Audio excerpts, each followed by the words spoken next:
Sebagai laporan, kami sepanjang seminggu ini berencana bertemu dengan beberapa kementerian lembaga. Kemarin kami mulai dengan bertemu dengan Menteri Pekerja Migran.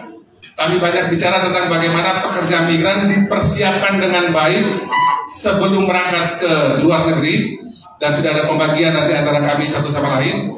Jadi kami akan upayakan bahwa sebelum pekerja migran itu diambil sama perusahaan, kita mesti intervensi agar mereka dipersiapkan duluan, dan mereka harus paham betul ke luar negeri dan menjadi apa itu sudah mereka paham sebelum diambil perusahaan. Dan nanti bersama dengan Kementerian Pekerja Migran kami akan mengupayakan hal ini bersama-sama sampai di tingkat desa sebagai basis persiapan di sana. Kemudian dengan Menteri Bappenas, Pak Menteri Bappenas itu mulai dengan hampir menangis bicara soal NTT. Jadi Pak Rahmat Mahmudi itu dia menangis duluan, bicara tentang bagaimana dia sedih melihat anak NTT yang tidak terurus dengan baik dan air matanya jatuh, membuat kami semua juga ikut-ikutan nangis pada kesempatan pertama. Seorang menteri yang tidak ada kaitan langsung dengan NTT menangis bicara soal NTT. Jadi di sana kami banyak bicara dengan beliau, dan bahkan setelah pertemuan beliau membuat semacam task force untuk mendukung NTT, terutama di aspek menjadi pusat industri garam dan kemudian juga rumput laut. Jadi komitmen yang hebat dari Pak Menteri akan kami follow up di kemudian hari segera. Sorenya kami ketemu dengan Menteri Koperasi, ini teman lama, Budi Adi Setiadi, dia biasa kami panggil Muni, juga sama memberikan gambaran tentang bagaimana koperasi Desa Merah Putih harus dikembangkan di seluruh Indonesia, khususnya di NTT, dan NTT provinsi pertama dan menjadi pilot project untuk gerakan koperasi Merah Putih yang akan dibuat di seluruh Indonesia, dimulai dari NTT.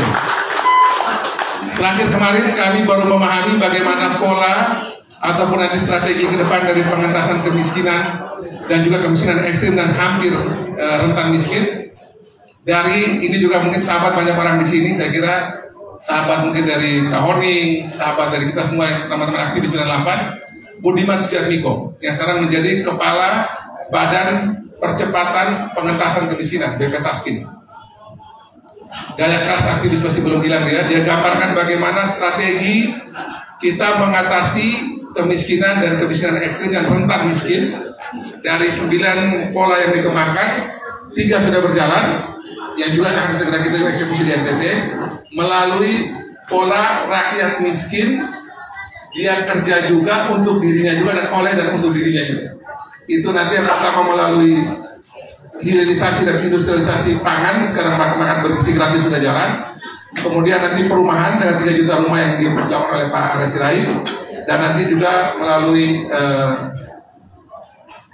kesehatan yang lagi juga kita sudah dapat 2, satu tempatnya Ibu Ratu Bula untuk rumah sakit peningkatan kapasitas dari D menjadi C di Sumba Barat Daya, dan nanti di Manggarai Timur yang sudah dikerjakan dan sementara dikerjakan di 2 tempat ini. Semalam kami ketemu dengan tokoh-tokoh senior NTT dan DPR RI dan DPD. Banyak juga masukan dari para senior dan DPR dan DPD, dan tentunya ini juga bahan bagi kami untuk juga bisa bawa bersama-sama ke Nusa Tenggara Timur. Tadi pagi kami mulai, kami start dari kementerian mana tadi? Tadi pagi. Saya sampai lupa lagi. KKP dengan Pak Renggono. Di KKP juga tadi beliau menggambarkan ada 5 hal yang dikerjakan oleh KKP, dan sebagian besar diantaranya itu juga akan masuk ke NTT. Tapi yang pasti tadi beliau tertarik betul untuk urusan garam, rumput laut, dan juga pengembangan konservasi untuk daerah pariwisata dan seterusnya. Tadi juga sudah disebutkan apa yang mau dikembangkan. Jadi kami selalu polanya itu yang bicara itu mewakili Kepulauan Flores, mewakili Flores 1 bupati, Sumba 1 bupati, kemudian dari Timor 1 bupati, dan kemudian dari Kabupaten Kepulauan 1 orang. Jadi rata-rata 4 orang akan bicara di setiap pertemuan. Dan tadi Pak Anton Doni dan Pak Edi tadi keras betul tadi bicara di KKP, dan tapi mereka suka. Menteri KKP itu suka dan kayak orang-orang NTT bicara, jadi tadi sudah disampaikan. Dan tadi kita tegaskan lagi program di Sumba Timur ada 7,5 triliun yang lagi dianalisis akhir, mudah-mudahan segera bisa selesai dan bisa masuk untuk udang di Sumba Timur. Jadi yang paling konkret nanti tepatnya Pak Upo Lili 7,5 triliun dari Kementerian KHP. Setelah itu kami tadi juga pertemuan dengan Kementerian Menteri Dikdasmen Pendidikan Dasar Menengah. Ada banyak hal juga yang disampaikan oleh beliau. Intinya adalah ada tawaran tadi untuk kita mendorong agar sekolah-sekolah di NTT itu dipersiapkan untuk yang akan kerja luar negeri itu sekolahnya diperpanjang setahun. Jadi SMA dan SMK itu bagi anak-anak yang dipersiapkan untuk sekolah luar negeri itu diperpanjang lagi setahun. Setahun itu persiapan dia untuk masuk ke luar negeri. Nanti bahasa, skill itu nanti akan disiapkan melalui program yang sudah nanti disepakati oleh Menteri Dikdasmen dan Menteri TMI. Dan lagi-lagi karena kami sudah ke PMI dan Dikdasmen, mudah-mudahan NTT juga nanti menjadi pilot project dari program ini bisa kita dapat di NTT. Karena program ini saya kira juga akan nanti disiapkan di kantong-kantong pekerja migran dan pasti NTT kita upayakan maksimal di sana. Dari Dikdasmen kami tadi secara virtual dengan PU. Kalau PU ini memang harus kita perlahan karena pemotongan anggaran terbesar memang di PU. Hampir 80% anggaran infrastruktur hilang. Belum lagi pemisahan dengan tempat yang lain. Jadi tadi prinsipnya adalah dengan segala keterbatasan kita merawat yang ada agar jangan rusak. Dan tapi kita tadi juga mendapat komitmen bahwa khusus untuk NTT yang akan juga menjadi salah satu sentra produksi pangan dan juga sesuai dengan pesan dan arahan dari Presiden Prabowo, nanti ada pergeseran juga dana untuk terutama kita benahi irigasi primer, sekunder, tersier di NTT. Dan waktu kami di Menteri Pertanian sudah kami dapat konfirmasi bahwa ada kira-kira lebih dari 100 miliar rupiah lebih mungkin yang itu dipindahkan dari Kalimantan karena fiskalnya bagus, dipindahkan ke NTT untuk bantu benahi kita punya irigasi yang kita butuhkan di Nusa Tenggara Timur. Jadi mudah-mudahan PU juga bisa kita maksimal. Terakhir tadi kami, mohon maaf makanya terlambat sampai di sini. Ada kami tadi ke Badan Gizi Nasional di Ragunan di Kementerian Pertanian.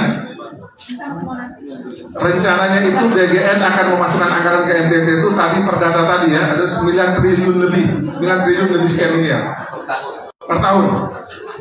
Butuh kira-kira 806 dapur dan kemudian satu dapur itu dengan pola tertentu itu akan kira-kira akan kurang lebih 10 miliar per satu dapur. Bisa lebih dari itu karena sesuai cost harga di daerah. Dan tadi setelah minggu lalu kami rapat di Kupang masih ada banyak kebingungan. Tadi sudah banyak dapat penjelasan dari Pak Kepala BGN Prof. Dadan dan nampaknya para bupati ini semangat bulan ini segera membuat dapur di semua daerah. Setuju ya? Setuju semua ini bikin dapur. Karena dapur itu yang pasti Pemda dapat uang. Masyarakat di daerah pasti bisa dapat pekerjaan dan bisa suplai makanan.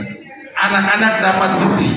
Dan polanya tadi sudah disampaikan mudah-mudahan lebih simpel sehingga kami bisa kerja dengan baik lagi ke depan. Sebentar jam 9 malam ini kami nanti izin ada pertemuan nanti dengan Menteri Sosial dan Menteri Perumahan Rakyat. Dua menteri sekaligus menerima kami malam ini untuk membahas kembali lagi soal menyangkut urusan sosial di NTT dan juga perumahan rakyat yang juga kita harapkan dapat 70.000 seluruh NTT untuk membantu rumah-rumah tidak layak huni bagi rakyat kita di sana. Baru sekali saya hormati, masih besok ada Rabu, Kamis, Jumat sampai Sabtu kami akan keliling di Jakarta dan di berbagai tempat. Intinya adalah kami sungguh-sungguh serius semua kepala daerah yang hadir ini. Semua bupati serius semua di sini. Bahkan saya pikir Bupati Manggarai Barat ini kan saya pikir sudah tenang-tenang karena uang paling banyak ya. Kita berpikir begitu ya. Ternyata justru yang paling lincah Bupati Manggarai Barat. Sana teman-teman yang bilang begini, Bupati Manggarai telah merem-merem dulu. Ini Bupati lo ambil banyak kan jalan pada kebagian kan. Karena memang lincah lah Bupati Manggarai Barat itu. Karena sudah terlatih urus banyak menteri yang sering kalaban budget tiap minggu. Tiap minggu itu pasti ada menteri datang, dirjen datang. Jadi pasti Pak Wati terlatih, tapi tadi sudah diminta untuk Pak Wati tolong merem-merem dulu. Biar berbagi sama yang lain, nanti Manggarai Barat ambil lebih banyak lagi. Dan sumbernya Pak Bupatinya mau. Jadi malam hari ini kami ketemu dengan dua menteri yang masih tersisa nanti sampai hari Sabtu. Mudah-mudahan Sabtu juga kalau Pak Pramono Anung tidak ada kendala, kami nanti juga akan bersama-sama bertemu beliau dan memastikan bahwa pasar yang ada di DKI Jakarta ini juga membuka diri bagi barang-barang dari NTT juga yang memang layak dan pantas masuk di pasar DKI Jakarta. Laporan kami ini sekaligus juga sebagai laporan mewakili teman-teman sekalian, dan ini adalah awal dari kerja kami bersama untuk membangun NTT, membangun kabupaten kami masing-masing. Dan saat ini saya bersyukur karena teman-teman semua ini sudah berpikir untuk kepentingan NTT yang lebih besar. Di daerah mana yang dia punya produksi lebih bagus, potensinya untuk bertumbuh lebih besar, semua barang-barang tempat lain kemudian kita topang di situ agar yang bagus itu, yang produksinya oke itu, dia menjadi lead dari bicara soal NTT di produksi tersebut. Pariwisata pastilah buat baju. Kita bicara mungkin yang momentum, mungkin siapa jadi lead dan seterusnya. Itu berbagai produk-produk pertanian, perkebunan, peternakan, kelautan perikanan, intinya yang non tambang itu kami akan kerja keras agar di NTT ada hilirisasi. Yang mudah-mudahan nanti hilirisasi ini bertumbuh, nilai tambah bisa kita ambil, dan kalau itu klasternya di NTT cukup kuat dan juga kita bisa topang dengan tadi pesannya itu harus produksi mesti bagus, kontinuitasnya mesti dia, waktunya dan juga yang lain juga mesti kita penuhi. Mudah-mudahan industri di NTT juga bisa kita kembangkan, kita tumbuhkan dalam kondisi semacam ini. Sekali lagi saya terima kasih buat seluruh bapak, mama, kakak, adik, teman, semua yang sudah hadir pada malam hari ini, yang mendukung kami semua dari berbagai lini yang datang, dari keluarga besar NTT. Kami terima kasih banyak untuk semua dukungan ini, dan tolong terus berikan kami kritik, saran apa saja untuk biar kami bisa baik di provinsi maupun juga di kabupaten masing-masing bisa kita perbaiki berbagai hal dengan baik. Mungkin ini sebagai pengantar dari kami. Sekali lagi seperti juga semalam kami dan para tokoh-tokoh senior NTT, kalau ada 1-2 pesan, kritik, usul, saran atau apa yang harus kami benahi, kami perbaiki, kami sempurnakan, baik secara pribadi-pribadi maupun bersama-sama, kami membuka diri untuk diberikan kritik, usulan, masukan, saran dari seluruh keluarga pada hari ini. Ada para bupati lagi yang mau menyampaikan sesuatu mungkin? Atau kita dengar dari